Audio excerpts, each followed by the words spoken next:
ఒక చాకలి ఆవిడ ఉందిట. ఈ చాకలి అనే పదంతో ఈ కథ ఎందుకు మొదలు పెడతారని అంటే, కార్తీక మాస వ్రతం అన్ని వర్ణాల వారు చేసుకోదగింది అని చెప్పడం కోసం ఈ మాట చెప్తారన్నమాట. ఈ చాకలి ఆవిడకి 4 కోడళ్ళు ఉన్నారని ఒక కథలో, 5 కోడళ్ళు ఉన్నారని చెప్పిన ఒక చోట చెప్పడం జరిగింది. మొత్తానికి కొంతమంది కోడళ్ళు ఉన్నారు అని మనం భావిద్దాం. ఈవిడకి చివరి కోడలు అంటే మాత్రం గిట్టేది కాదు. కారణాలు మనకి తెలియవు, ఆ కథలోనూ చెప్పబడి లేదు.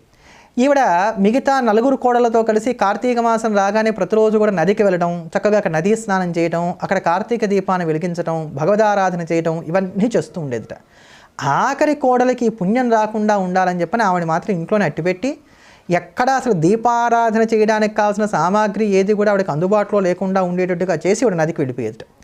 సరే, అత్తగారు చూస్తే ఎక్కడ కోప్పడుతుందో అని చెప్పని ఈ ఆఖరి కోడలు భగవంతుని మీద ఉన్న భక్తి చేత ప్రతిరోజు కూడా తాను బావి దగ్గరే స్నానం చేస్తూ, ఆ నీటినే నదీ స్నానంగా భావిస్తూ, ఇంటి దగ్గర పెరట్లో ఉన్నటువంటి పత్తి చెట్టు నుంచి